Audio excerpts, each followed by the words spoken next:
आज की इकाई में हम लोग कक्षा 12वीं का इकाई 4 पढ़ेंगे। इकाई 4 और इस इकाई में 2 पाठ हैं, अध्याय 6 और अध्याय 7। इस इकाई से कुल प्रश्न पत्र 3 तरीके के आएंगे। 1 नंबर के प्रश्न आएंगे 4 ऑब्जेक्टिव टाइप, 2 नंबर का प्रश्न आएगा 1 और 5 नंबर का प्रश्न आएगा 1। इस तरह से कुल हमारी जो इकाई होगी वह हो जाएगी कुल 2 अंक, 5 अंक और 4 अंक। 11 नंबर के कुल प्रश्न इस इकाई से पूछे जाना है। इस इकाई में 2 पाठ हैं। पहले पाठ अध्याय 6 में हम लोग पढ़ेंगे विद्युत चुम्बकीय प्रेरण, विद्युत चुम्बकीय प्रेरण, और अध्याय 7 में पढ़ेंगे प्रत्यावर्ती धारा। प्रत्यावर्ती धारा, इन दोनों पाठों को मिला करके कुल 11 नंबर का प्रश्न आना है और ये पाठ हमारे लिए अत्यंत महत्वपूर्ण होने वाला है। और क्यों? क्योंकि इससे एक बड़ा प्रश्न पूछा जाएगा 5 नंबर का, है ना।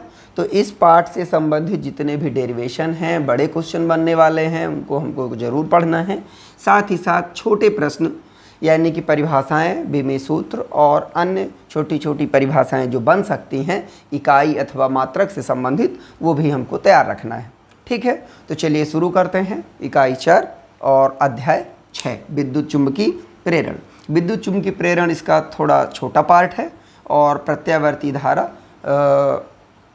सिलेबस के अकॉर्डिंग थोड़ा सा बड़ा पार्ट है। फिर भी दोनों को हमें पढ़ना है, दोनों से सम्मिलित रूप से प्रश्न पूछे जाने हैं, तो हमें दोनों पाठों का विषय वस्तु का अच्छे से अध्ययन करना है। ठीक है, शुरू करते हैं। तो इकाई में पहला टॉपिक है विद्युत चुंबकीय फ्लक्स। पहला टॉपिक जो हमको पढ़ना है चुंबकीय फ्लक्स। ठीक है, चुंबकीय फ्लक्स क्या होता है? हम लोग विद्युत फ्लक्स पढ़ चुके हैं, इससे मिलता जुलता। विद्युत फ्लक्स से के समान ही चुंबकीय फ्लक्स क्या होता है? किसी भी चुंबकीय क्षेत्र में तल के लंबवत गुजरने वाले कुल चुंबकीय क्षेत्र रेखाओं की संख्या को क्या कहते हैं? उस क्षेत्र से बद्ध चुंबकीय फ्लक्स कहते हैं। ठीक है, बिल्कुल सरल सी परिभाषा है। चुंबकीय फ्लक्स का मान होता है चुंबकीय बल रेखाओं की संख्या से। ठीक है, जो कैसे गुजरेगा? किसी तल के लंबवत गुजरेगा। जैसे ये तल हो गया, तो इससे गुजरने वाली जो लंबवत बल रेखाएं होंगी अथवा लंबवत चुंबकीय क्षेत्र होगा, तो इन रेखाओं की जो संख्या है, चुंबकीय बल रेखाओं की संख्या है, उसी संख्या को ही हम लोग चुंबकीय फ्लक्स के नाम से जानते हैं। इसको हम लोग या तो फाई से प्रदर्शित करते हैं अथवा फाई बी से प्रदर्शित करते हैं। ठीक है, जिस प्रकार से विद्युत फ्लक्स को हम फाई ई से प्रदर्शित करते थे, उसी तरह से चुंबकीय फ्लक्स को हम फाई बी से प्रदर्शित करेंगे। चूंकि बी चुंबकीय क्षेत्र के लिए एक संकेतक है, तो इसलिए चुंबकीय फ्लक्स को हम लोग फाई बी से सामान्य रूप से निरूपित करेंगे। ठीक है, तो चुंबकीय फ्लक्स क्या है? एक अदिश राशि होगी। चूंकि ये बल रेखाओं की संख्या है और संख्या एक अदिश राशि होती है, और अदिश होने का कारण भी अभी हम जानेंगे कि आखिर क्यों अदिश है ना। तो चुंबकीय फ्लक्स की परिभाषा हमको काफ़ी अच्छे से समझ में आ गई होगी। चुंबकीय क्षेत्र में किसी तल से लंबवत गुजरने वाली कुल चुंबकीय रेखाओं की बल संख्या को चुंबकीय बल रेखाओं की संख्या को चुंबकीय फ्लक्स के नाम से जानते हैं। इसे फाई बी से अथवा फाई से प्रदर्शित करते हैं। ठीक है, अब मान लेते हैं कि किसी भी चुंबकीय क्षेत्र में कोई एक तल रखा गया है। कोई भी तल, किसी भी प्रकार का तल हो, जिसका एरिया कितना है? ए है, क्षेत्रफल ए है, और उस किस चुंबकीय क्षेत्र में रखा गया है? चुंबकीय क्षेत्र की तीव्रता बी वेक्टर वाले क्षेत्र में रखा गया है। तो उससे जो कुल फ्लक्स संबंधित होगा फाई बी, वो उन दोनों के गुणनफल के बराबर होगा, बी इंटू ए, यानी फाई बी इक्वल टू कितना हो जाएगा? बी ए हो जाएगा। ठीक है, अब यहाँ पर हमें ये ध्यान रखना है कि जो तल है और चुंबकीय बल की दिशा है, तो अब क्षेत्र की दिशा, क्षेत्रफल सदिश हम लोग पढ़ चुके हैं पिछले पाठ में। तो क्षेत्रफल सदिश क्या होता है? किसी भी तल का जो लंब होता है, किसी तल का लंब है ना, नॉर्मल, वह क्या बताता है? वह उसकी क्षेत्रफल की दिशा बताता है। मतलब क्षेत्रफल का लंब बाहर की ओर, कहाँ की ओर? बाहर की ओर जो अभिलंब डाला जाता है उसमें, वह क्षेत्रफल की दिशा बताता है। अर्थात चुंबकीय क्षेत्र की दिशा यदि अभिलंब की दिशा के अनुदिश है, जैसे ये हमारा तल था, तो तल का लंब इस दिशा में जाएगा, लंबवत दिशा इसकी बाहर आएगी। जैसे हमारे ये बोर्ड है, तो बोर्ड का ये तल हो गया ऊपर से नीचे, इसका लंब कहाँ आएगा? बाहर की ओर आएगा।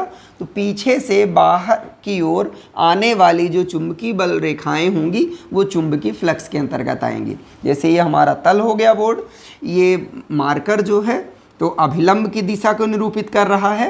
तो बोर्ड से पीछे से बाहर की ओर लंबवत यानी इस दिशा में आने वाली जो बल रेखाएं होंगी चुंबक की, वो क्या कहलाएंगी? चुंबकीय फ्लक्स के बराबर मानी जाएंगी। तो यहाँ पे जो B है, तो B की दिशा चुंबकीय क्षेत्र की दिशा में, और A की दिशा जो ली जाएगी वो किसकी दिशा में ली जाएगी? तल के अभिलंब की दिशा। A की दिशा मतलब तल के अभिलंब की जो दिशा होती है। ठीक है, ये तो सामान्य सी परिभाषा हो गई कि जो चुंबकीय फ्लक्स होता है तो चुंबकीय क्षेत्र एवं क्षेत्रफल सदिश के गुणनफल के बराबर हो जाएगा। अब ऐसा भी हो सकता है कि हमारा तल हो लेकिन चुंबकीय क्षेत्र लंबवत न गुजर के, तल के लंबवत और अभिलंब के अनुदिश न गुजर करके थीटा कोण बनाते हुए गुजरे। जैसे मान लीजिए कि ये थीटा कोण बनाते हुए गुजर रहा है, तो इस स्थिति में यहाँ पर बनने वाला कोण कितना है? थीटा है। ठीक है, ये आपका हो जाएगा अभिलंब। तो अभिलंब की दिशा और बी की दिशा, इन दोनों के बीच में कितना कोण बन गया? थीटा कोण बन गया। और जब ये थीटा कोण बन गया, यहाँ पर अभिलंब की दिशा हो गई है और ये हो गई चुंबकीय क्षेत्र की दिशा। कोई चुंबक इधर रखा हुआ है तो इधर बल लग रहा है। अब थीटा कोण बन गया, तो चुंबकीय फ्लक्स की परिभाषा है कि लंबवत जो बल रेखाएं गुजरेंगी, तो B थीटा कोण बनाते हुए लग रहा है। तो B किस प्रकार की राशि है? सदिश है। इसके दो घटक किए जा सकते हैं, एक क्षैतिज दूसरा ऊर्ध्वाधर। तो ये थीटा बनाने वाली ये भुजा है, तो निश्चित रूप से इस दिशा में जो कोण बनेगा उसके जो सदिश होंगे वो कितने हो जाएंगे? ये वाला कंपोनेंट, ये वाला घटक होगा कॉस में और ये वाला घटक होगा साइन में। तो B साइन थीटा और B कॉस थीटा। तो यहाँ पे जो फ्लक्स का मान होगा फाई B बराबर, तो B का कौन सा घटक काम आएगा? कॉस थीटा वाला, और इसका एरिया कितना है? A। तो इस तरह से फाई B इक्वल टू हो जाएगा BA कॉस थीटा। तो फाई B इक्वल टू हो जाएगा B vector dot A vector. ठीक है, एक ये फार्मूला हमें, चूँकि कॉस थीटा डॉट में आता है ना, डॉट प्रोडक्ट के रूप में होता है और साइन क्रॉस के रूप में होता है, ये हम लोग सदिश में पढ़े हुए हैं। तो यहाँ पे हमें चुंबकीय फ्लक्स की एक परिभाषा और मिल सकती है कि किसी तल से बद्ध या संबद्ध चुंबकीय फ्लक्स का मान उस तल में संबंधित चुंबकीय क्षेत्र सदिश एवं क्षेत्रफल सदिश के अदिश गुणनफल के बराबर होता है। B का मान क्या है? चुंबकीय क्षेत्र सदिश, और A वेक्टर का मान नाम क्या है? क्षेत्रफल सदिश। तो इन दोनों के अदिश गुणनफल के बराबर होता है। ठीक है, तो ये हमें याद रखना चाहिए। अब इससे संबंधित हमारे पास दो स्थितियाँ, चुंबकीय फ्लक्स से संबंधित जो स्थितियाँ हैं, पहली स्थिति यदि थीटा बराबर 0 डिग्री हो, थीटा बराबर 0 डिग्री हो, अर्थात जो चुंबकीय फ्लक्स है वो अभिलंब के अनुदिश हो, यानी कि B और N के बीच थीटा कोण कितना हो? 90 डिग्री हो, अर्थात हमारी चुंबकीय बल रेखा अभिलंब की दिशा में यानी कि तल के लंबवत जा रही हो, तो थीटा बराबर 0 डिग्री। तो फाई B बराबर हो जाएगा BA कॉस थीटा। तो फाई B इक्वल टू हो जाएगा BA कॉस 0 डिग्री। और हम जानते हैं कि cos 0 का मान कितना होता है 1। तो फाई बी इक्वल टू हो जाएगा बी ए, यानी कि ये अधिकतम मान होगा। कौन सा मान होगा? अधिकतम। अर्थात कह सकते हैं कि जब चुंबकीय बल रेखाएं तल के अभिलंबवत अर्थात अभिलंब के अनुदिश अभिलंब की दिशा में चलती हैं तब चुंबकीय फ्लक्स का मान अधिकतम होता है। दूसरी स्थिति है यदि थीटा बराबर 90 डिग्री, यानी कि जो चुंबकीय रेखाएं हैं तो अभिलंब के, ये अभिलंब की दिशा हो गई, तो अभिलंब की दिशा के लंबवत जा रही है, अभिलंब की दिशा के लंबवत जाएगी तब तो कोण बनेगा 90 डिग्री दोनों के बीच में। तो इस स्थिति में phi B equal to B A cos 90 degree, तो phi B equal to B A into cos 90 की वैल्यू 0 होती है, तो फाई बी इक्वल टू कितना हो जाएगा 0। अर्थात यदि चुंबकीय बल रेखाएं तल के समांतर या अभिलंब के लंबवत होंगी, तल के समांतर, ये तल हो गया हमारा जिससे फ्लक्स गुजरना है, तो तल के समांतर बी की दिशा तल के समांतर हो जाए अथवा अभिलंब के लंबवत हो जाए, तो इस स्थिति में गुजरने वाले फ्लक्स का मान 0 होता है, न्यूनतम होता है। यानी कि उससे देखने से भी समझ में आ रहा है कि जो फ्लक्स तल के समांतर गुजरेगा वो तल से होकर के नहीं जाएगा। और हमें चुंबकीय फ्लक्स की परिभाषा यही कि किसी तल से होकर के गुजरने वाली बल रेखाओं की संख्या को बोलते हैं। तो जब तल के लंबवत होगी तो नहीं गुजरेगी, तो कोई भी चुंबकीय बल रेखा गुजरेगी ही नहीं तल से, तो फ्लक्स का मान 0 ही होगा, है ना। तो ये दो स्थितियां हमको इसमें पढ़नी है, ठीक है। इसके बाद चुंबकीय फ्लक्स का मात्रक और विमीय सूत्र हमको निकालना होता है। तो चुंबकीय फ्लक्स का मात्रक हम इसकी परिभाषा से और विमीय सूत्र भी इसकी परिभाषा से निकालते हैं, ठीक है। तो इसके लिए हमें इसका फार्मूला पता होना चाहिए। हमें पता है कि मात्रक निकालने के लिए फार्मूला से ही तो हम वैल्यू निकालते हैं, मात्रक निकालते हैं।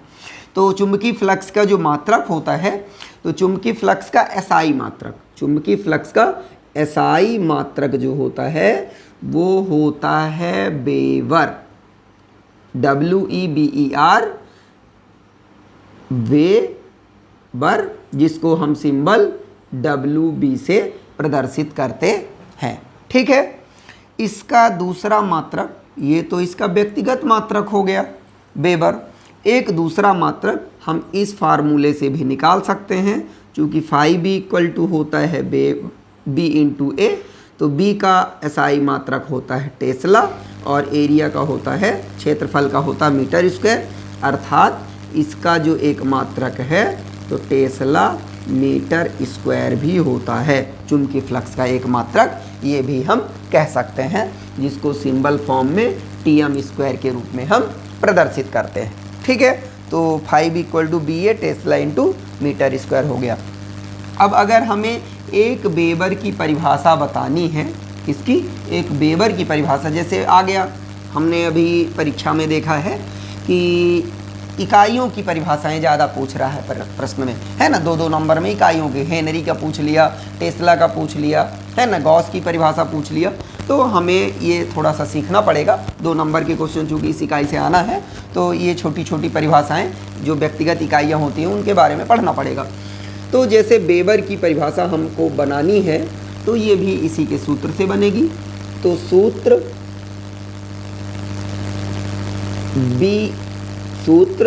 फाई बी इक्वल टू कितना है, बी ए है। तो इसकी वैल्यू 1 कब आएगी फाई बी की, इसको हमें देखना पड़ेगा।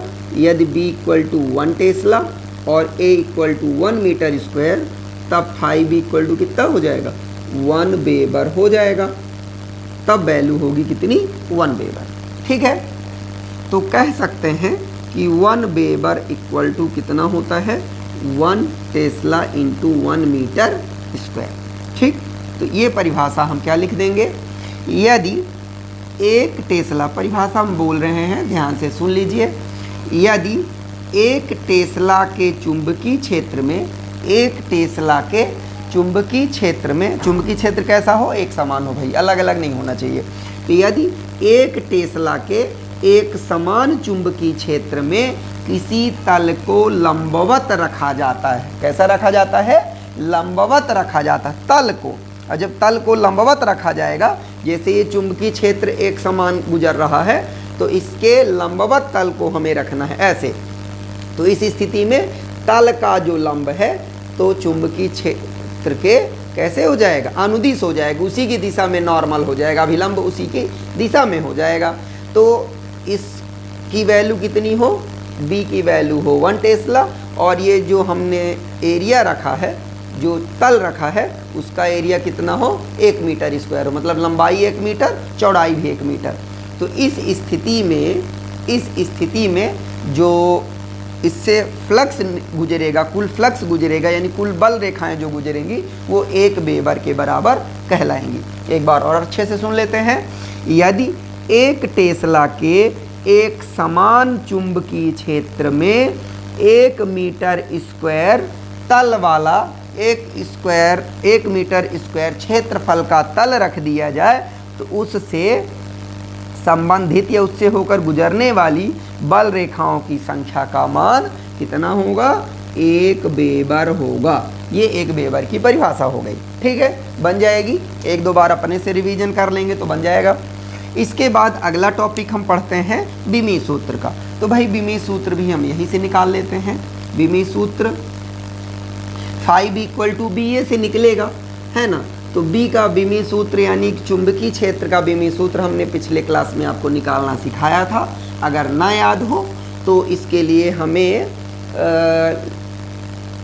लॉरेंज फोर्स की परिभाषा याद होनी चाहिए, लॉरेंज बल की, चूँकि वहीं से हम एम्पियर की भी परिभाषा निकालते हैं। दो समांतर तारों के बीच लगने वाला जो बल हो वो कितना हो, 1 न्यूटन के बराबर हो, या कि 9 × 10⁹ न्यूटन के बराबर हो, तो उससे प्रवाहित होने वाली धारा कुछ 1 एम्पियर के बराबर होती है। परिभाषा हम लोग पढ़ चुके हैं, है ना। तो लॉरेंज बल का जो मान होता है F = I L/B sin theta के बराबर होती है। चाहे तो हम यहाँ से निकाल लें, एक तरीका ये है, और एक लॉरेंज बल और होता है आवेश के लिए, तो ये होता है QVB sin थीटा। इन दोनों में से कोई भी फार्मूला अगर हमको याद आ जाए, दोनों ही लॉरेंज फोर्स हैं। ये गतिमान चालक तार के लिए है और ये गतिमान आवेश के लिए है। ये चालक तार के लिए जिसमें धाराएं प्रवाहित हो रही हो चुंबकीय क्षेत्र में, और ये गतिमान आवेश के लिए है। दोनों हमने पढ़ा है।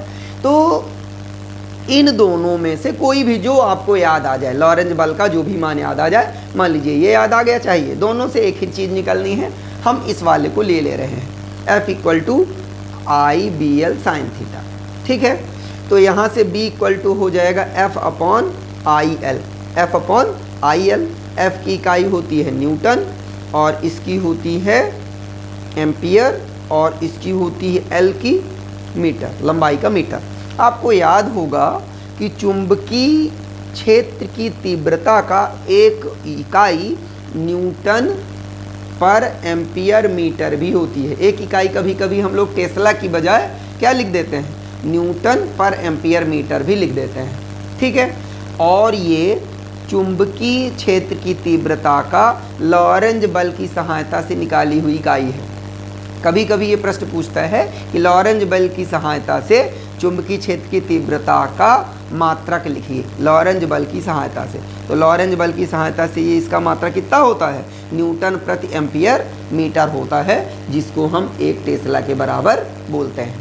ठीक है, इसी प्रकार से चुंबकीय क्षेत्र की तीव्रता की एक इकाई यहाँ से भी निकलती है, फाई बी = BA। तो B = हो जाएगा फाई B/A। तो B = हो जाएगा फाई B यानी कि वेबर और अपान में मीटर स्क्वायर। इसीलिए चुंबकीय क्षेत्र की तीव्रता की एक इकाई वेबर पर मीटर स्क्वायर भी होती है। ठीक है, ये लॉरेंज बल की सहायता से, लॉरेंज बल वाले परिभाषा से, और ये जो इकाई है ये चुंबकीय फ्लक्स की परिभाषा से। ठीक है, चुंबकीय फ्लक्स की परिभाषा से चुंबकीय क्षेत्र की तीव्रता का व्यंजक लिखिए, तो ये वाला लिखेंगे। अगर लॉरेंज बल की सहायता से मात्रक पूछ रहा है तो ये वाला लिखेंगे, और अगर टेस्ला की परिभाषा पूछ रहा है तो ये वाले लिखेंगे। ठीक है, आगे बात समझ में तो कर लेंगे। तो हम पढ़ रहे हैं अभी बीमी सूत्र। तो यहाँ से हमें बीमी सूत्र निकालना है। बीमी सूत्र की चर्चा कर रहे थे ना हम, काहे का, चुंबकीय फ्लक्स का। तो B = कितना है, F/IL। तो F मतलब बल का विमीय सूत्र तो हमको बिल्कुल रटा हुआ है, हम सबको रटा हुआ है। आई मतलब करंट में ए यूज होता है एम्पियर, और लंबाई लेंथ के लिए एल यूज होता है। इसको सॉल्व कर लीजिए तो ये हो जाएगा, बी की बात कर रहे हैं अभी हम, है ना, याद रखिएगा बी की। तो एम, एल से एल कैंसिल होगा तो एल 0 t-2 और ये हो जाएगा ए इनवर्स। तो अपने को बी का तो पता चल गया, हमको निकालना काहे का है, बी ए का। तो बी का आ गया है M L 0 t-2 A inverse आ गया। अब एरिया का, एरिया में एल स्क्वायर अलग से रहेगा लेंथ इनटू ब्रीथ का, तो सॉल्व कर लीजिए इसको, तो ये हो जाएगा M L square T inverse square A inverse. ठीक है, इतना तो विमीय सूत्र चुंबकीय फ्लक्स का M L square T inverse square A inverse होगा। ठीक है, कर लेंगे यहाँ तक, कोई दिक्कत हमें लगता है नहीं हो, कर सकते हैं। तो इस तरह से हम कह सकते हैं कि किसी भी तल से संबंधित चुंबकीय फ्लक्स का मान फाई बी इक्वल टू कितना होगा, बी ए होगा। अब ये तो तल के लिए हो गया। अब अगर तल के स्थान पर कोई वृत्तीय कुंडली है अथवा कोई प्रणालिका है, उससे संबंधित हमें चुंबकीय फ्लक्स की ज़रूरत पड़ेगी, तो उस कंडीशन में सामान्य रूप से अगर उससे संबंधित चुंबकीय फ्लक्स भी है, उसका एरिया यानी कि उसकी जो चौड़ाई है कुंडली की हो चाहे प्रणालिका की हो ए हो, तो एक फेरे से संबंधित फ्लक्स का मान बी ए होगा। और अगर उसमें टोटल एन फेरे हों, कितने फेरे हों, कैपिटल एन फेरे हों, तो कुल फेरों से संबंधित चुंबकीय फ्लक्स का मान एन बी ए होगा। Phi B equal to N B A, याद रहेगा। फाई बी इक्वल टू कितना रखेंगे हम लोग, एन बी ए रखेंगे। कितने फेरों से, एन फेरों से। एक फेरे से अगर फेरे की संख्या एक है तो फ्लक्स का मान बी ए, और अगर एन फेरे होंगे तो एन बी ए अपने को रखना है। और ये सभी के लिए, प्रणालिका के लिए भी लगेगा और वृत्तीय कुंडली के लिए भी यही सूत्र लगेगा। ठीक है, अपने को करना है इनसे रिलेटेड। अगर कभी न्यूमेरिकल आता है phi B equal to N B A, बिल्कुल सरल सा, 500 फेरे हैं, चुंबकीय क्षेत्र की तीव्रता इतनी है, क्षेत्रफल इतना है, तो फ्लक्स का मान ज्ञात कीजिए। तो सीधे इनमें वैल्यू रख के गुणा कर देना है ना। न्यूमेरिकल 2 नंबर में पूछा जाएगा तो कर सकते हैं, है ना, बिल्कुल सरल सा रहेगा। इसके बाद अब हम अगला टॉपिक पढ़ते हैं चुंबकीय फ्लक्स का। तो हमें लगता है कि आपका जो डाउट होगा या कि क्लास होगी वो समझ में आ गई होगी। इसके बाद इसमें महत्वपूर्ण प्रश्न है फैराडे का नियम, फैराडे के विद्युत चुंबकीय प्रेरण संबंधी नियम और फिर लेंज का नियम। ये दोनों ही आज हमें इस क्लास में पढ़ना है। दोनों इंपॉर्टेंट टॉपिक हैं और 5 मार्क्स से क्वेश्चंस हैं। अगर 5 मार्क्स में नहीं आते हैं तो 2 नंबर में छोटी छोटी परिभाषाएं पूछी जा सकती हैं। तो पहली परिभाषा हम पढ़ेंगे विद्युत चुंबकीय प्रेरण की। विद्युत चुंबकीय प्रेरण की परिभाषा क्या होती है, इसको हम पढ़ लें। इसके बाद फिर विद्युत चुंबकीय प्रेरण के नियम पढ़ेंगे। तो याद करने की बजाय हम एक डायग्राम वाइज अगर पढ़ें कि अगर कोई बंद लूप हो, तार का एक बंद लूप हो, और इस लूप में हम क्या करें, चुंबक के बीच आपेक्षी गति लगाएं। मतलब इसके पास एक चुंबक NAIS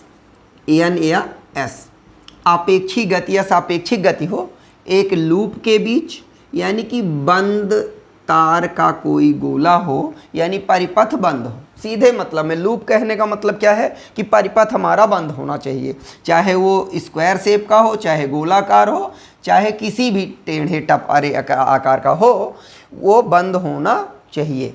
ठीक है, तो जब किसी बंद विद्युत परिपथ एवं चुंबक के बीच सापेक्षी गति होती है, तो उस परिपथ में प्रेरित विद्युत धारा बहने लगती है या कि प्रेरित विद्युत धारा उत्पन्न होती है। इस धारा को प्रेरित विद्युत धारा कहते हैं। और जिस विद्युत वाहक बल के कारण यह प्रेरित धारा उत्पन्न होती है उसे प्रेरित विद्युत वाहक बल कहते हैं। और इस सिद्धांत को ही हम विद्युत चुंबकीय प्रेरण कहते हैं। यानी कि चुंबक के कारण किसी बंद परिपथ में विद्युत का उत्पन्न होना, कैसे, प्रेरणा द्वारा, चुंबकीय फ्लक्स के प्रेरणा द्वारा किसी बंद परिपथ में विद्युत का उत्पन्न होना ही क्या कहलाता है, विद्युत चुंबकीय प्रेरण कहलाता है। ठीक है, एक बार और परिभाषा पढ़ लेते हैं।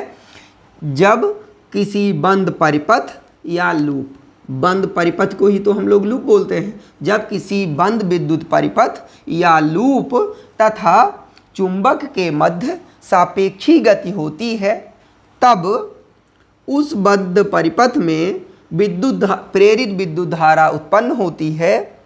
इस धारा को प्रेरित विद्युत धारा कहते हैं और जिस विद्युत वाहक बल के कारण प्रेरित धारा उत्पन्न होती है उसे प्रेरित विद्युत वाहक बल कहते हैं। इस सिद्धांत को अथवा इस परिघटना को ही हम विद्युत चुंबकीय प्रेरण कहते हैं। ठीक है, विद्युत चुंबकीय प्रेरण की परिभाषा हम पढ़ लेंगे। इसके बाद आ जाते हैं फैराडे के विद्युत चुंबकीय प्रेरण संबंधी नियम, जो बड़े इंपॉर्टेंट हैं, या तो 2 नंबर में या तो 5 नंबर में व्याख्या सहित अपने को पढ़ना है। ठीक है, तो फैराडे के विद्युत चुंबकीय प्रेरण संबंधी नियम, फैराडे के जो नियम हैं पूरी तरह से प्रयोगों पर आधारित हैं। इसको पढ़ने से पहले हम थोड़ा सा उनके प्रयोग पर चर्चा कर लेते हैं। ठीक है, चूंकि व्याख्या में ज़रूरत पड़ेगी तो उसको हम पढ़ते हैं। फैराडे ने जो भी नियम दिए हैं तो प्रयोगों पर आधारित ही किए हैं, सबको पता है। तो देखिए, सबसे पहले ओरेस्टेड ने इस बात का पता लगाया था कि अगर, ओरेस्टेड ने क्या पता लगाया था कि अगर किसी भी परिपथ में विद्युत धारा में परिवर्तन किया जाए अथवा विद्युत धारा प्रवाहित हो रही हो किसी परिपथ से, तो उसके पास रखी हुई चुंबकीय सुई विक्षेपित होती है। उन्होंने दिशा वगैरह बदल करके बताया कि अगर किसी भी परिपथ में विद्युत धारा प्रेरित बह रही हो तो उसके आसपास चुंबकीय क्षेत्र उत्पन्न हो जाता है। तो इस प्रभाव को, यानी कि विद्युत धारा का चुंबकीय प्रभाव कहलाता है कि विद्युत प्रवाहित होने पर चुंबकीय क्षेत्र उत्पन्न हो जाना क्या कहलाएगा, विद्युत धारा का चुंबकीय प्रभाव कहलाएगा। मतलब विद्युत धारा के चुंबकीय प्रभाव की खोज ओरेस्टेड नाम के वैज्ञानिक ने की थी। ठीक है, इनके प्रयोग को आधार मानते हुए फैराडे ने बहुत सारे और प्रयोग किए और उसके आधार पर उन्होंने एक नियम जानना चाहा कि अगर चुंबकीय क्षेत्र उत्पन्न हो सकता है विद्युत धारा प्रवाहित करने पर, तो अगर हम चुंबकीय क्षेत्र लगाएं तो क्या परिपथ में विद्युत धारा प्रेरित होगी, विद्युत धारा उत्पन्न होगी। इसके विलोम पर आधारित ही फैराडे ने प्रयोग किया। और फैराडे के साथ साथ इंग्लैंड के वैज्ञानिक माइकल फैराडे और अमेरिका के वैज्ञानिक हेनरी, जेम्स हेनरी नाम के जो साइंटिस्ट हैं, तो इन्होंने एक्सपेरिमेंट्स किए। दोनों लोगों ने ही मिलजुल कर के अपने अपने क्षेत्र में रह कर के प्रयोग किए। तो दोनों के बारे में हम लोग पढ़ेंगे। तो फैराडे से संबंधित नियम पढ़ते हैं। फैराडे ने क्या किया कि सबसे पहले एक वृत्ताकार कुंडली ली। इस वृत्ताकार कुंडली के पास में एन ध्रुव लाए, कुंडली का एन ध्रुव लाए, तो इसमें प्रेरित धारा उत्पन्न हुई। कैसी दिशा में, वामावर्त दिशा में प्रेरित धारा उत्पन्न हुई। फिर दोबारा वो एन ध्रुव को दूर ले गए तो जस्ट अपोजिट यानी दक्षिणावर्त धारा में दिशा में विद्युत धारा प्रवाहित हुई। ठीक है, इसके बाद उन्होंने वृत्ताकार कुंडली के स्थान पर परिनालिका लिया, एक परिनालिका लिया, एक में विद्युत धारा प्रवाहित करी, दूसरी को उसके पास ले गए। तो उससे दूसरी परिनालिका से संबंधित फ्लक्स में भी परिवर्तन हुआ, जिसके कारण उससे संबंधित उन्होंने जो विक्षेप मापी यानी धारा मापी लगाया, तो धारा मापी में विक्षेप उत्पन्न हुआ। तो इस प्रयोग के आधार पर फैराडे ने 2 नियम दिए। पहला नियम जो है, तो उनके द्वारा जो 2 नियम दिए गए, तो उन्हीं के नाम पर हम लोग फैराडे के नियम के नाम से जानते हैं। फैराडे के दोनों नियम समझ लीजिए, बड़े इंपॉर्टेंट है। फैराडे के विद्युत चुंबकीय प्रेरण का पहला नियम अपने को ये याद रखना है कि जो फ्लक्स है, अगर हम फ्लक्स को बदलेंगे, डेल फाई लगाएंगे, तो प्रेरित विद्युत वाहक बल मतलब ई उत्पन्न होगा और तब तक उत्पन्न होगा जब तक फाई में परिवर्तन करते रहेंगे। अगर इतना हम याद कर लें, इतना समझ लें, तो पहला नियम अपने आप शब्द टू शब्द हम वर्ड टू वर्ड लिख सकते हैं। जब तक हम किसी भी कुंडली से संबंधित या परिपथ में बंद परिपथ से संबंधित फ्लक्स में परिवर्तन करते हैं, तो उस परिपथ में प्रेरित विद्युत वाहक बल उत्पन्न होता है और इसका अस्तित्व तब तक रहता है जब तक बंद परिपथ में फ्लक्स परिवर्तन होता रहता है। बिल्कुल शब्द टू शब्द बिल्कुल बोल दें, इसको चित्र वाइज बता देते हैं। यदि किसी बंद परिपथ से संबंधित फ्लक्स में परिवर्तन होता है, फ्लक्स में परिवर्तन होता रहता है, तब तक उसमें प्रेरित विद्युत वाहक बल उत्पन्न होता है और इसका अस्तित्व ई का यानी विद्युत वाहक बल का अस्तित्व तब तक रहता है जब तक बंद परिपथ से संबंधित फ्लक्स में परिवर्तन होता है। ठीक है, जब कभी किसी बंद परिपथ से संबंधित चुंबकीय फ्लक्स के मान में परिवर्तन होता है तब उसमें प्रेरित विद्युत वाहक बल उत्पन्न होता है और उसका अस्तित्व उस समय तक रहता है जब तक कि चुंबकीय फ्लक्स में परिवर्तन किया जाता है। मतलब जब तक डेल फाई रहेगा, फाई में परिवर्तन होता रहेगा, तब तक ई उत्पन्न रहेगा, तब तक ई उत्पन्न होगा, इसका ई का परिवर्तन यानी कि का अस्तित्व बना रहेगा। ठीक है, अब इसकी हम व्याख्या पढ़ लेते हैं पहले नियम की। फैराडे का एक्सपेरिमेंट क्या था कि जब चुंबक को पास ले जाते हैं, जब चुंबक को कुंडली के पास ले जाते हैं तो उससे संबंधित फ्लक्स में अधिकता होती है यानी वृद्धि हो जाती है। जब चुंबक को पास ले जाएंगे तो चुंबकीय बल रेखाओं की संख्या बढ़ती जाएगी कुंडली में, और जब चुंबक को दूर ले जाते हैं तो उस स्थिति में भी कुंडली से संबंधित फ्लक्स के मान में कमी आती है। इन दोनों ही स्थितियों में कुंडली से संबंधित फ्लक्स में परिवर्तन होता है। मतलब जब पास ले जाएंगे तो भी, दूर ले जाएंगे तो भी। पास ले जाने पर फ्लक्स में अधिकता होगी और दूर ले जाने पर चुंबकीय बल रेखाओं की संख्या में कमी होगी। इस स्थिति में इस कुंडली के साथ अगर हम एक धारा मापी जोड़े हुए रहेंगे तो धारा मापी में विक्षेप देखने को मिलता है। ठीक है, पर अगर चुंबक को रोक दिया जाता है, चुंबक की गति बंद कर दी जाती है, गति रोक दी जाती है, तो इस कुंडली से संबंधित फ्लक्स तो रहता है, चूंकि चुंबकीय बल रेखाएं तो निकल रही हैं, चुंबकीय बल संबद्ध होता है, परंतु उसमें परिवर्तन नहीं होता है। और जब कुंडली में संबंधित फ्लक्स में परिवर्तन नहीं होता है तो प्रेरित विद्युत वाहक बल उत्पन्न नहीं होता और विक्षेप मापी या धारा मापी में विक्षेप दिखाई देता नहीं है। ठीक है, तो हम कह सकते हैं कि जब व्याख्या हो गई कि जब पास लाते हैं तब फ्लक्स में कमी परिवर्तन होता है, जब दूर ले जाते हैं तो भी फ्लक्स में परिवर्तन होता है। अतः कुंडली में प्रेरित विद्युत धारा उत्पन्न होती है और धारा मापी में विक्षेप दिखाई देता है या विक्षेप होता है।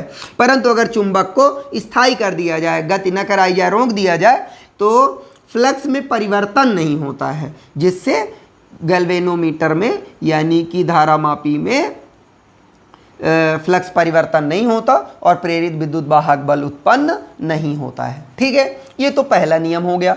समझ में आ गया होगा ना कि प्रेरित विद्युत वाहक बल तब उत्पन्न होगा जब फ्लक्स में परिवर्तन होगा और ये तब तक बना रहेगा जब फ्लक्स में परिवर्तन होता रहेगा। इसकी व्याख्या भी इसी स्तर पर करनी है कि फैराडे के प्रयोग में हम देख चुके हैं, फैराडे के प्रयोग से हम जानते हैं, ऐसा लिखना है कि फैराडे के प्रयोग से हम जानते हैं कि जब चुंबक को कुंडली के पास लाते हैं तो उससे संबंधित फ्लक्स में के मान में अधिकता होती है और जब चुंबक को दूर ले जाते हैं तो कुंडली से संबंधित फ्लक्स के मान में कमी आती है। इन दोनों ही स्थितियों में फ्लक्स में परिवर्तन होता है। कहाँ से? कुंडली से संबंधित फ्लक्स में परिवर्तन होता है, अतः विक्षेप मापी में विक्षेप होता है।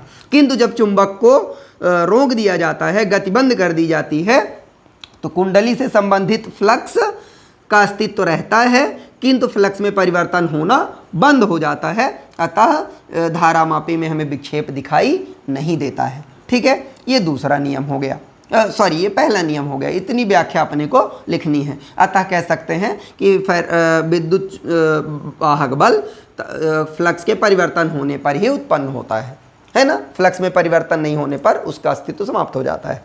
फैराडे का दूसरा नियम, फैराडे का जो दूसरा नियम है उसे याद करने के लिए हमको इतना याद रखना पड़ेगा। इसको अगर हम याद रख सकें तो फैराडे के नियम को शब्द बाई शब्द लिख सकते हैं। फैराडे का दूसरा नियम ये कहता है, हमने ये देखा कि जब फ्लक्स बदलता है तो वो प्रेरित विद्युत वाहक बल उत्पन्न करता है, पर कितना उत्पन्न होगा और किन चीज़ों पर निर्भर करेगा, यही दूसरा नियम है। तो प्रेरित विद्युत वाहक बल जो होता है कि प्रेरित विद्युत वाहक बल का मान चुंबकीय फ्लक्स में परिवर्तन की दर के अनुक्रमानुपाती होता है।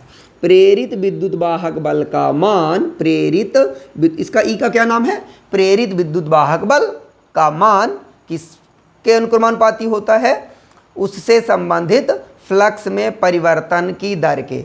डेल टी का भाग है ना, तो दर कहलाएगी ना।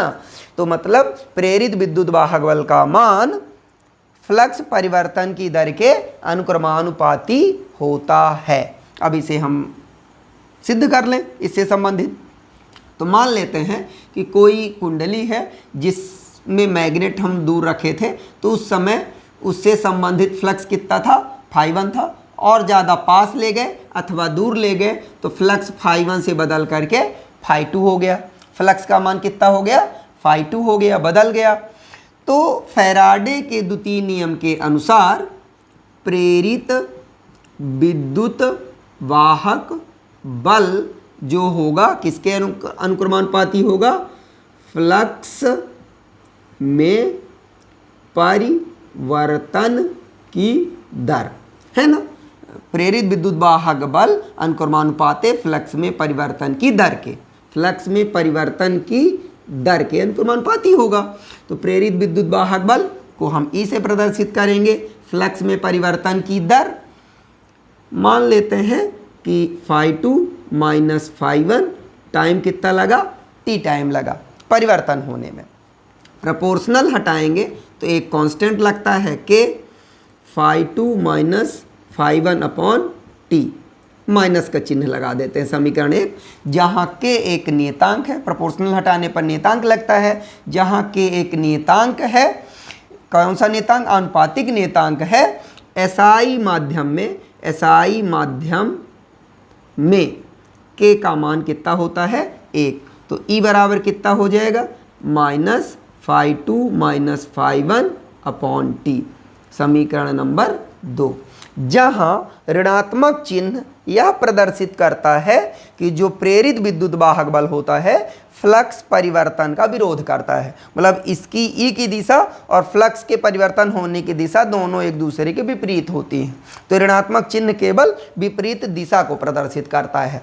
ठीक है, तो ये तो हो गया एक कॉमन सा फार्मूला, समझ में आ गया होगा। अब इसको अगर हम डिफरेंशियल वैल्यू के रूप में सूक्ष्म स्तर में देखें तो यदि डेल टी टाइम में फ्लक्स कितना बदल जाए, डेल फाई, यानी डेल फाई फ्लक्स बदलने में, φ2 माइनस φ1 तो है ही है फ्लक्स का डिफरेंस, तो बदलने में कितना टाइम लग रहा हो, डेल टी टाइम लग रहा हो, है ना। तो चुंबकीय फ्लक्स में परिवर्तन हो गया हो तो E इक्वल टू कितना हो जाएगा, φ2 माइनस φ1 का मान कितना, डेल फाई, और टाइम कितना लग रहा है, डेल टी, बहुत छोटा समय अंतराल, तो equal to minus del phi upon del T.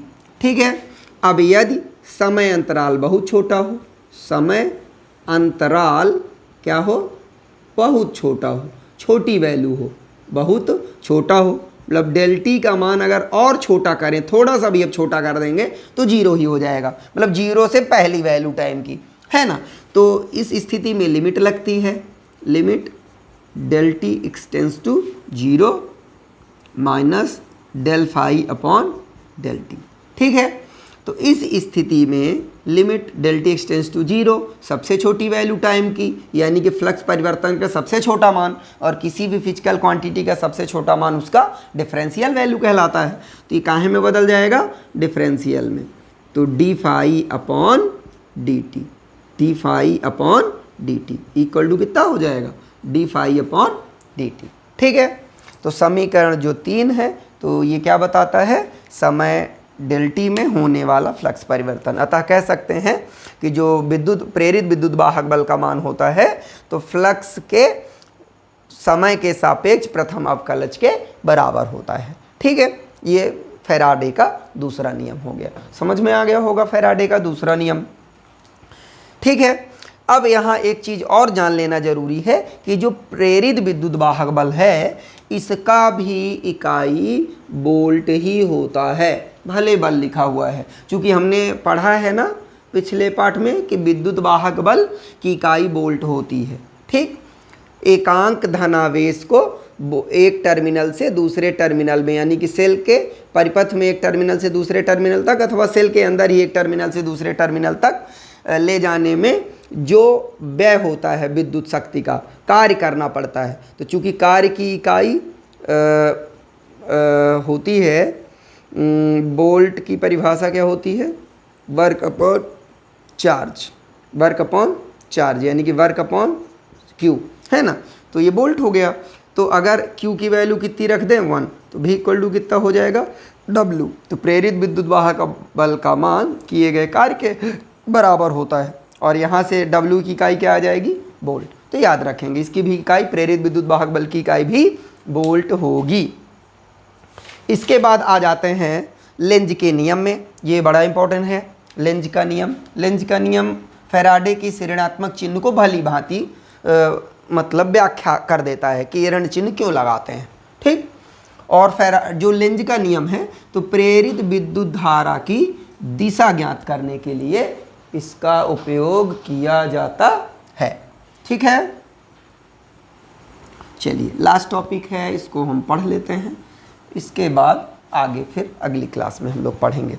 तो लेंज का जो नियम होता है, तो किसी परिपथ में, बिल्कुल सरल सा, किसी परिपथ में प्रेरित विद्युत धारा की दिशा इस प्रकार होती है कि यह उस कारण का विरोध करती है जिसके कारण वह स्वयं उत्पन्न हुई है। ठीक है, प्रेरित विद्युत धारा की दिशा, जैसे मान लीजिए कि यहाँ पे चुंबक हम पास में ला रहे हैं, तो इस परिपथ में प्रेरित धारा उत्पन्न होगी और इसकी दिशा ऐसी होगी कि चुंबक के पास आने का विरोध कर सके, भाई हमारे पास ना आओ। ठीक है, और यही कारण है कि इधर इसके इस तल में N और इस तल में S ध्रुव बन जाएगा, यानी कि N ध्रुव के पास वाला जो सिरा होगा तो N का बन जाएगा और दूर वाला सिरा S का बन जाएगा। तो नियम समझ में आ गया होगा, बिल्कुल सरल सी परिभाषा है कि किसी बंद परिपथ में प्रेरित धारा की दिशा इस प्रकार होती है कि वह उस कारण का विरोध करती है जिसके कारण स्वयं उत्पन्न हुई है। मतलब जहाँ से उत्पन्न होंगे उसी को रोकेंगे, जो उसको उत्पन्न कर रहा है उसी का विरोध करेंगे। ठीक है, सरल सा है। अब इसकी व्याख्या हम पढ़ लेते हैं। तो फैराडे के नियम से हमने ये देखा, व्याख्या इसकी कैसे लिखेंगे। प्रश्न परीक्षा में पूछा जाता है, लेंज का नियम लिखिए एवं इसकी व्याख्या कीजिए। ठीक है, और दूसरा प्रश्न पूछा जाएगा, लेंज का नियम लिखिए और सिद्ध कीजिए कि यह ऊर्जा संरक्षण के नियम के अनुकूल है। ये दो प्रश्न बड़े इंपॉर्टेंट हैं। ठीक है, यही दोनों प्रश्न हमको पढ़ना पड़ेगा। या फिर 2 नंबर में छोटी सी परिभाषा आ जाएगी। तो परिभाषा तो हमको समझ में आ गई है कि किसी परिपथ से संबंधित किसी परिपथ में प्रेरित धारा की दिशा इस प्रकार से होती है कि वह उस कारण का विरोध करती है जिसके कारण वह स्वयं उत्पन्न हुई है। अब इसकी व्याख्या कर लेते हैं। तो व्याख्या के अनुसार हम फैराडे के नियम से या फैराडे के प्रयोगों से जानते हैं कि जब चुंबक को पास ले जाते हैं तो उसके पास वाले तल पर N ध्रुव और दूर वाले तल पर S ध्रुव बन जाता है, और जब दूर ले जाते हैं तो दूर ले जाने पर पास वाले तल पर S और दूर वाले पर N ध्रुव बन जाता है। ठीक है, तो इसका मतलब ये होता है कि जब हम चुंबक को N ध्रुव कुंडली के पास ले जाते हैं तो उसके समीप N ध्रुव बन जाता है। तो प्रेरित धारा की दिशा इस प्रकार से उत्पन्न होती है कि वह चुंबक के पास आने का विरोध कर सके। ठीक है, और विरोध कब होगा, जब यहाँ N ध्रुव है और यहाँ भी N ध्रुव आ जाए, तब न दोनों के बीच प्रतिकर्षण बल लगेगा और वो उसको रोकेगी, दूर भगाएगी।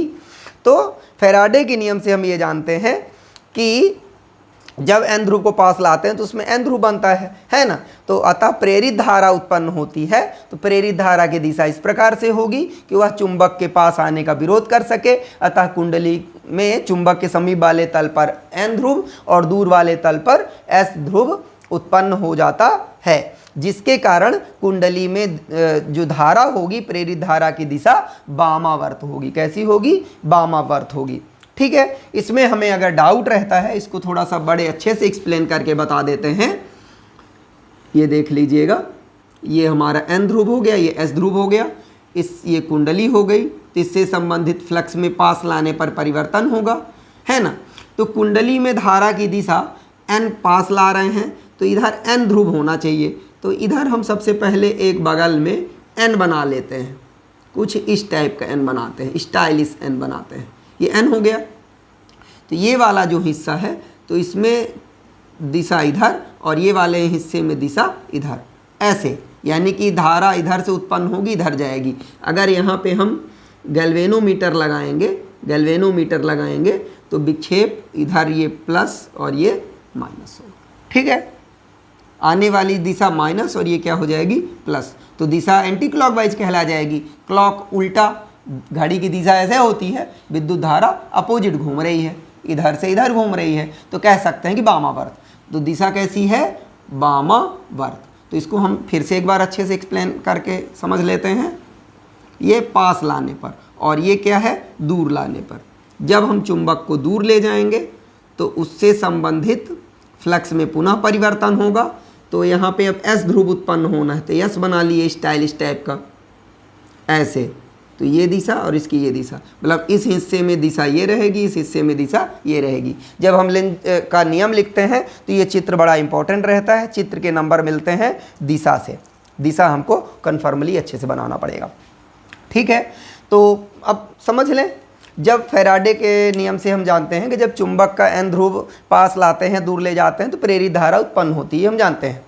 तो जब चुंबक का n ध्रुव कुंडली के पास ले जाते हैं तो प्रेरित धारा इस प्रकार से उत्पन्न होगी कि वह दूर चुंबक के पास आने का विरोध कर सके, इसलिए चुंबक के पास वाले तल में n ध्रुव और दूर वाले तल पर s ध्रुव बन जाता है, जिसके कारण प्रेरित धारा की दिशा वामावर्त होती है, ठीक है। अब दूसरे में आ जाइए। जब चुंबक का n ध्रुव कुंडली से दूर ले जाते हैं तो उससे संबंधित फ्लक्स में परिवर्तन होता है और प्रेरित धारा उत्पन्न होती है। प्रेरित धारा की दिशा इस प्रकार से होगी कि वह चुंबक के दूर जाने का विरोध कर सके, जिसके कारण चुंबक के पास वाले तल पर s ध्रुव और दूर वाले तल पर n ध्रुव बने, जिसके कारण कुंडली में किस प्रकार का दक्षिणावर्त दिशा में प्रेरित धारा उत्पन्न होती है, ठीक है। ये हम इस तरह से इसको कर सकते हैं। तो ये था लेंज का नियम।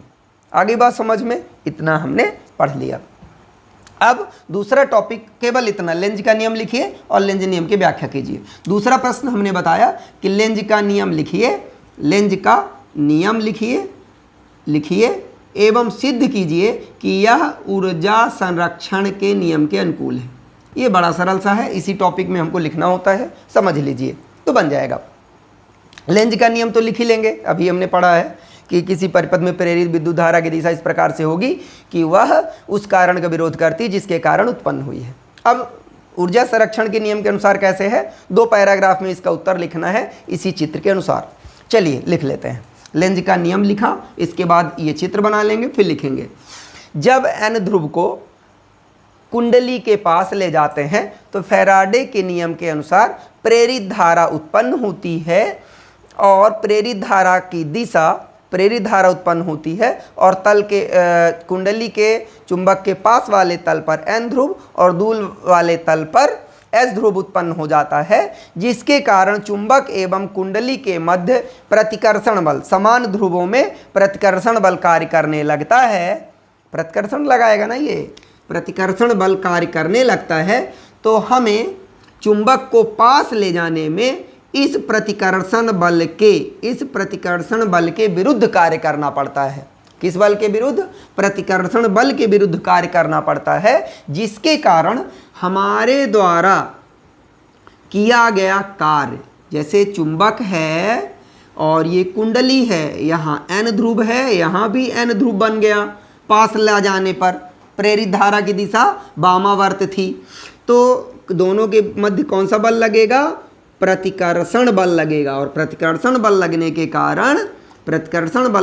कारण जबरदस्ती हम चुंबक को ले जा रहे हैं, तो इस प्रतिकर्षण बल के विरुद्ध हम कार्य करते हैं, जिसके कारण हमारे द्वारा किया गया कार्य नष्ट नहीं होगा, क्योंकि हम कौन से बल के विरुद्ध काम कर रहे हैं, संरक्षी बल के विरुद्ध। विद्युत चुंबकीय बल संरक्षी बल होता है ना, तो संरक्षी बल के विरुद्ध किया गया कार्य कभी नष्ट नहीं होता। तो किया गया कार्य निश्चित रूप से काहे में बदलेगा, हमारे द्वारा किया गया कार्य विद्युत ऊर्जा में बदल जाता है। किस ऊर्जा में बदलता है? विद्युत ऊर्जा में बदलता है।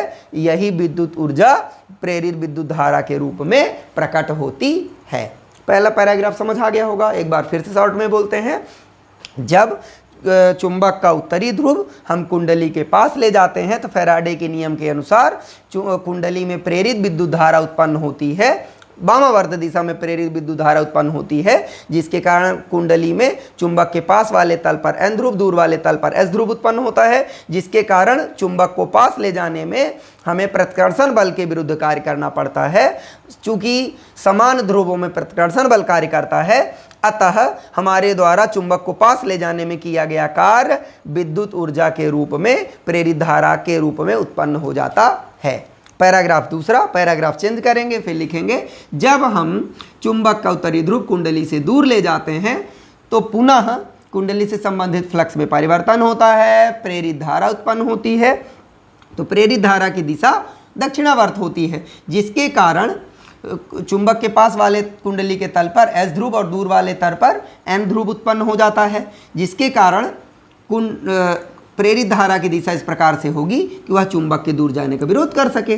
तो चुंबक के और कुंडली के मध्य आकर्षण बल कार्य करने लगता है। कौन सा बल?